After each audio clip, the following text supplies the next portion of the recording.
El carbonato de calcio básicamente corrige los suelos ácidos y tiene un alto contenido de calcio, mucho mayor que el de la dolomita como normalmente veníamos utilizando.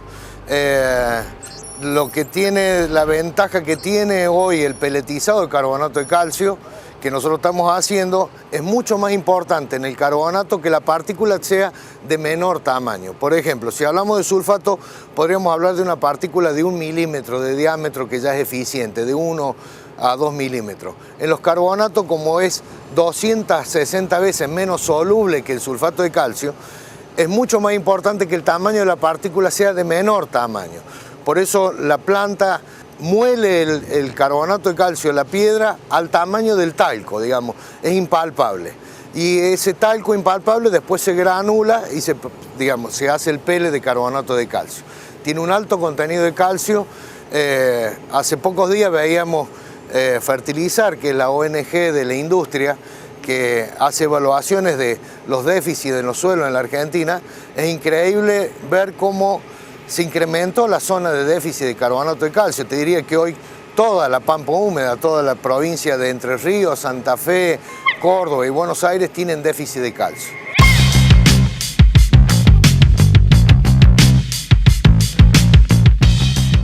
En Argentina hoy tienen graves déficits o graves problemas de acidez. La zona de corriente y Misiones para la yerba mate están en pH muy bajos. A su vez también otros cultivos como el arroz es muy necesario el carbonato de calcio o la mezcla de carbonato de calcio y sulfato de calcio para las pasturas. Hay muchos ensayos hechos del INTA, el incremento de la materia seca en las pasturas con el aporte de sulfato de calcio y carbonato, ¿no? Para que te des una idea, la gente de Brasil, de Embapra, hizo un estudio de cuánto era la pérdida de los fertilizantes nitrogenados, fosforados y potasio y de azufre a medida que teníamos mayores índices de acidez. Para que te des una idea, con un pH de 4,5, la pérdida de nitrógeno por la acidez del suelo llega al 80%, en un porcentaje muy parecido es el del fósforo y del azufre. Significa que por más que fertilicemos, estamos mal invirtiendo ese fertilizante porque el suelo no lo va a tomar por su grado de acidez.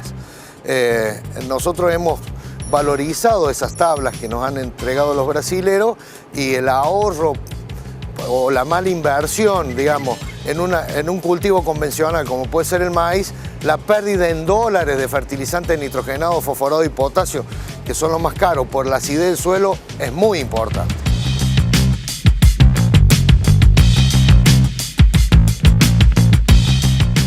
Y en el lugar dialogábamos también con el ingeniero agrónomo Sebastián Gambaudo, un referente nacional en relación a la fertilización. Esto nos comentaba sobre los aspectos centrales del tema que tocábamos allí en el norte cordobés. El carbonato de calcio es también una roca en la cual nosotros disponemos de una concentración importante de calcio. En este caso, si yo lo comparo con el yeso, tiene una menor solubilidad. Entonces, la norma IRAN que está afectada para esto, que es la 22451, me habla de una granulometría mucho inferior que la que yo uso al yeso.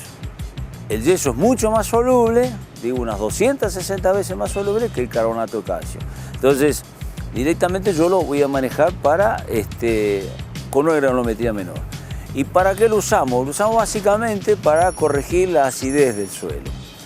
El suelo, si me permite, tal cual tenemos nosotros una acidez estomacal a veces, el suelo presenta lo mismo. Entonces, cuando yo tengo una acidez estomacal, recurro a una pastilla efervescente. En definitiva, lo que agrego a mi cuerpo es calcio. Y siento un bienestar rápido, inmediato. Bueno, en este caso nosotros, al presentar una acidez baja al suelo, le agregamos este calcio, porque cuando medimos en el suelo lo que vemos es que bajó ese nivel de calcio.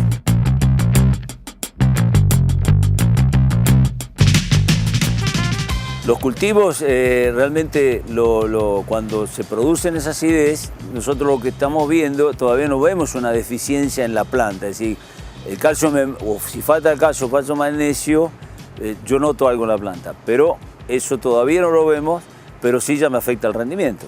Entonces, yo analizando el suelo, me voy a dar cuenta antes de que ese nivel está por debajo de los niveles naturales. Entonces cuando yo miro el suelo, yo me imagino el suelo como una gran carga negativa, ¿no? Cuando yo tengo una batería de un auto, tengo una carga, un polo positivo, un polo negativo.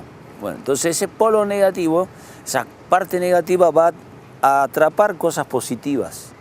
El calcio, el magnesio son las cosas positivas. Entonces yo tengo esa carga negativa, tengo esas cosas positivas pegaditas, adheridas a él. Entonces yo digo que en un suelo normal el calcio tiene que cubrir un 60, un 70% de esas cargas y el magnesio en un 10%. Saco la muestra del suelo, la analizo, no veo esos valores, es donde yo empiezo a ver cómo ha bajado. ¿Sí? ¿Se entiende? ¿Cómo bajó? ¿Por qué bajó? Porque se lo llevaron los cultivos. Nosotros venimos más de 100 años utilizando los cultivos, sembrando, y esos cultivos han ido sacando. Todos los años, ¿qué hacemos? Buscamos cultivares o forrajeras de mayor producción. Entonces, bueno, producir más significa que también sale más. Entonces, una parte me va a quedar en el rastrojo si hablo de un cultivo. En una forrajera se fue todo. Lo que se llevó el grano, se llevó el grano. Entonces hemos vivido un balance negativo, fuimos bajando esos niveles.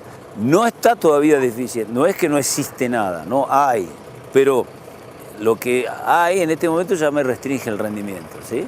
Entonces, al agregarlo, nosotros lo que hacemos es el cálculo de volver a reponer esa cantidad. Entonces nos salen valores muchas veces altos, es decir, cuando hablamos de incorporar, entonces hablamos de enmiendas. Cuando yo ando en una enmienda es que voy a usar más cantidad que un fertilizante y busco agregar ese nutriente que está faltando, pero además este nutriente, como el caso del calcio, cumple otra función hacia la parte física del suelo. Cuando uno pasa por una ruta, que están construyendo una ruta, ve que en el movimiento de tierra se agrega calcio, se agrega cal. Precisamente cuando están haciendo el terraplén, lo que buscan es el calcio, porque el calcio importa mucho para la estructura del suelo, la parte física. Esa parte estructural que tiene que quedar fija, que a mí me da los canales, poros grandes, poro mediano, poro pequeño, es decir, la estructura, ¿no?, que yo necesito para que entre el agua y el aire. Ahí el calcio cumple una función muy importante. Entonces cuando veo un terraplén que le están agregando ese calcio, porque ¿qué quiere la gente? Que no se mueva el terraplén de abajo cuando se humedece por la lluvia, sube una napa, que no se afloje, pues si se afloja el terraplén rompe el pavimento arriba. Para eso buscamos calcio, que es un agregante muy importante para la estabilidad del suelo. Entonces cuando yo lo estoy usando para corregir la acidez, al mismo tiempo le estoy devolviendo la posibilidad de que ese calcio trabaje en la estructura del suelo.